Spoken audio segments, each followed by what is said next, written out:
Hello, interwebs. I am highly unbalanced. Also, this chair is crooked. Both accurate. Alright, we're going to review some comical books here from the back of Famous Faces and Funnies on the front of GonnaGeek.com. So this is the F3G2 because I can count consonants.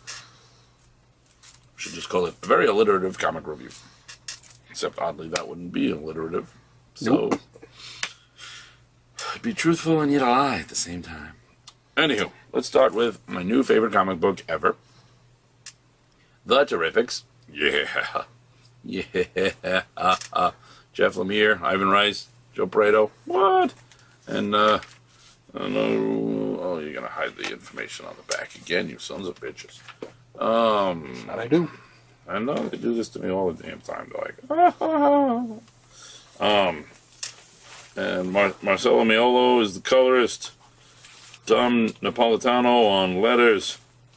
And, so good.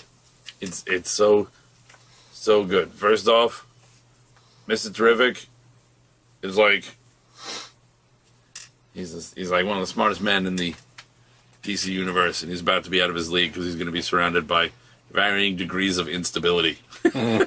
Because Rex's body is unstable, which makes his mind and emotions unstable.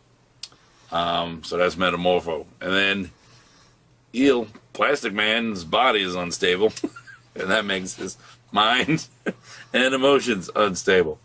And Lin Yuazo over here, Phantom Girl, is the new teenage edition. She's a teenage girl. I have 2 of those at home, and I teach 1 million of them a day. She doing around. So what it boils down to is, it's a different kind of instability. To be, a hormonal teenage girl. I've got 2 of them running around my house. Some days it's just best to just get out of the way. Curl up in a corner. Yeah, just wave a little white flag and admit defeat. But anyway, she is the modern day ancestor of Tina Wazo is the one from the future. Okay. So she's like from the todayness. And this book was awesome. Simon Stagg is a douche. We knew that. Ivan Rice's Plastic Man is a beautiful thing to look at. Jeff Lemire's Plastic Man is a beautiful thing to listen to.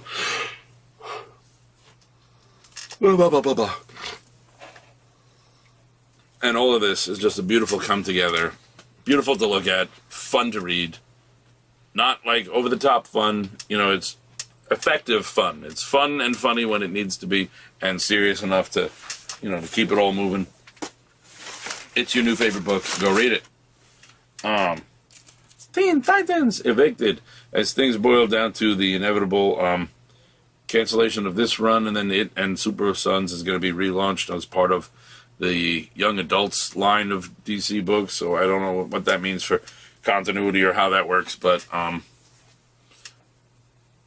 Stuff's happening. Beast Boy has found I'm okay with it because as much as I've liked this, I'm willing to give it another go. They keep missing the mark. Unfortunately, Jeff Johns had done this like perfect new Teen Titans, and then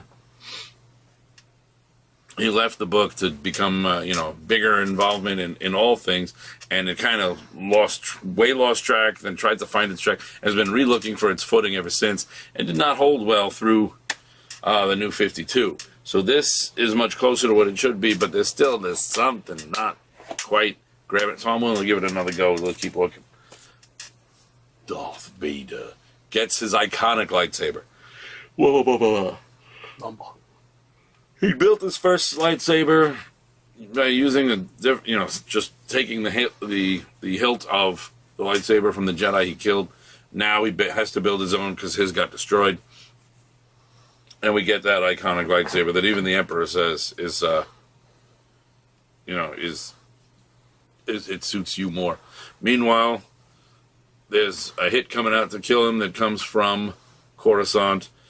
The Emperor claims to know nothing about it, but basically the Emperor has to finally come out and tell. This is when the Empire finds out that Vader is the Emperor's second. The Emperor says, Darth Vader, when he gives you an order, when Vader gives you an order, it's the same as getting an order from me. And this is when people start to go, this is the beginning of the age of people sweating. In fact, he knows that someone involved in the Empire has put out this hit on him because they don't like that this guy rose to power that nobody had ever heard of underneath, the Emperor. So his method is he calls out, he just calls up 5 of these. He's got the whole army assembled, the Imperial Army. He calls up, 5 of the leaders, and he says, I don't know who's put this hit out. I want the information. Every time there's an attempt on me, the attempt failed. Every time there's an attempt on me, it will fail. I will not die from this. But every time there's an attempt from me, I will pick 5 of you to pay the price. And he just force chokes 5 of them. Damn. The only instructions he was given was, the Emperor did tell him, fine, you can take whoever you want. Not Tarkin. I need him. And, Muha.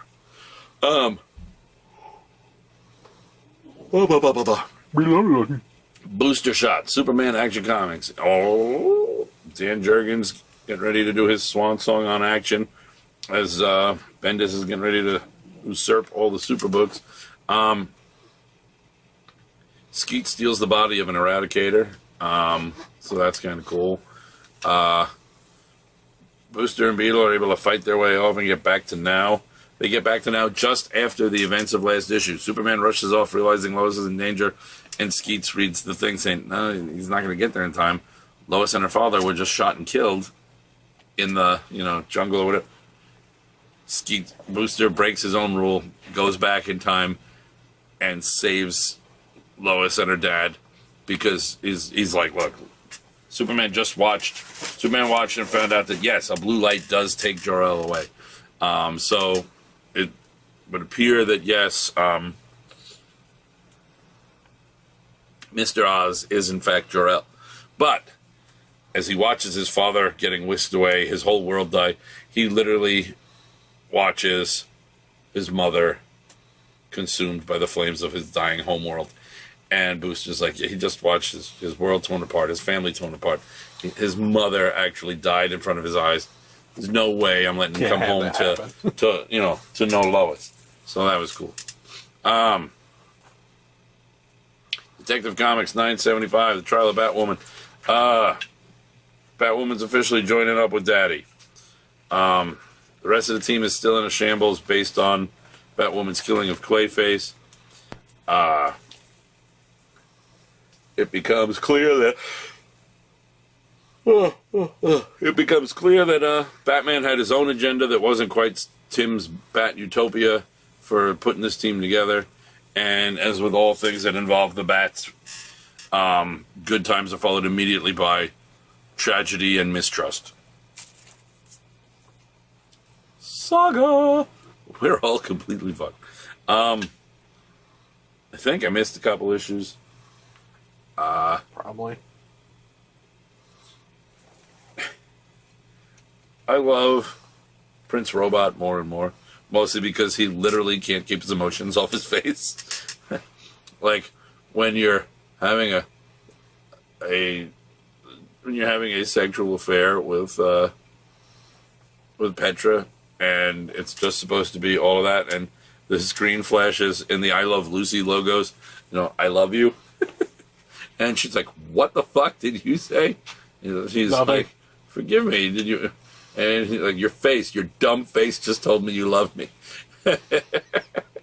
And that makes me happy. Peter Parker, the Spectacular Spider-Man, number 300. Lovely little vintage cover showing us all the 300 issues of covers to Peter Parker, the Spectacular Spider-Man. Once upon a time, I owned all of those. but I believe my Peter Parker collection sold with my comic store. Still have my Amazing Spider-Mans. It's like almost all of them up until 300. So I got like, I think I'm missing number 2, maybe. No, I think I have number 2. I don't know. I know I have number 4. I know I have number 5. I think I'm missing 2 and 3.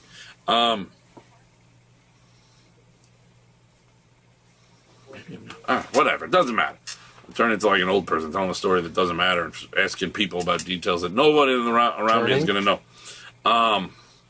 Turning Japanese, I think I'm turning Japanese, I really think so.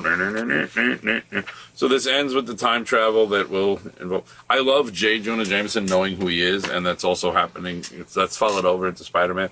I'm hoping that sticks with... The best Spider news I can give you is... I'll tell you exactly the way I phrased it on Facebook. Comic companies love to take creators that I love and put them on titles and characters that I don't care about. And they love to take...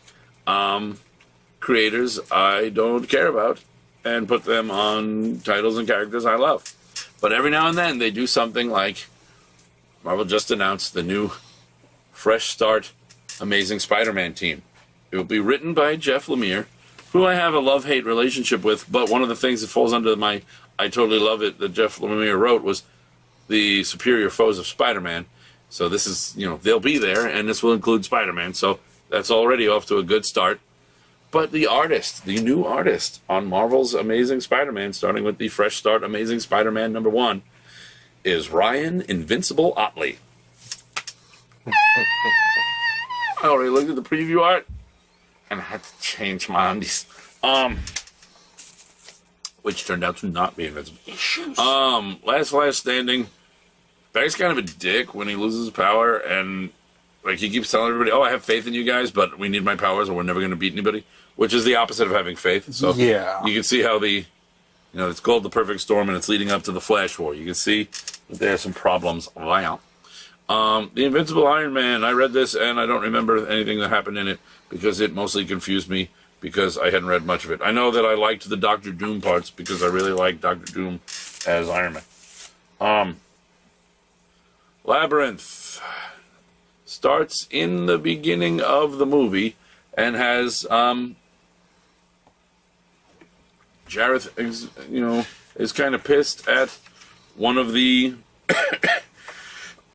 goblins, the one in the movie, who makes the mistake of saying, and they're like, she's in the oubliette, ha ha ha. Shut up. She should not have gotten as far as the oubliette. She should have given up by now. And the one Muppet little thing says, she'll never give up. And he's like, won't she? The dwarf's about to lead her back to the beginning. He goes through his whole little, laugh, ha. But then he follows after that one goblin because he's like, hey, he's like, what are you saying? She won't give up, blah, blah, blah. And then he starts to tell a story that may very well prove to be, he's an unreliable narrator, but it may very well prove to be the origin of him. And I say, even though that's what this was billed as, the reason I say he's an unreliable narrator is, at one point, that same goblin says, I have an inkling, sire. It could have been you. But if that baby was you, and Jareth's like, I never said it was. But if it was, then don't we already know how the story ends? So he's telling a story that maybe... So in my head, this kind of equates to the Joker trying to remember his origin in The Killing Joke, and then eventually just going, if I'm going to have a history, it may as well be multiple choice. I don't like it to be the same way every time. And I feel that that's pretty much at this point how Jareth remembers it. Plus, it's a little disappointing. My wife and I love the theory that a fan came up with on the internet that doesn't give his full origin, but gives the origin of why he steals girls named Sarah and how he lost his true love, Sarah, and went nuts, and now he just steals all the... Which is why when Sarah shows up and Hoggle says, I'm Hoggle, she goes, I'm Sarah. And he goes, oh, of course you are. Because, they're all Sarah. He's been stealing Sarahs for generations. All right, that's it. That's all I got. So, bye-bye, interwebs. Go read the Terrifics.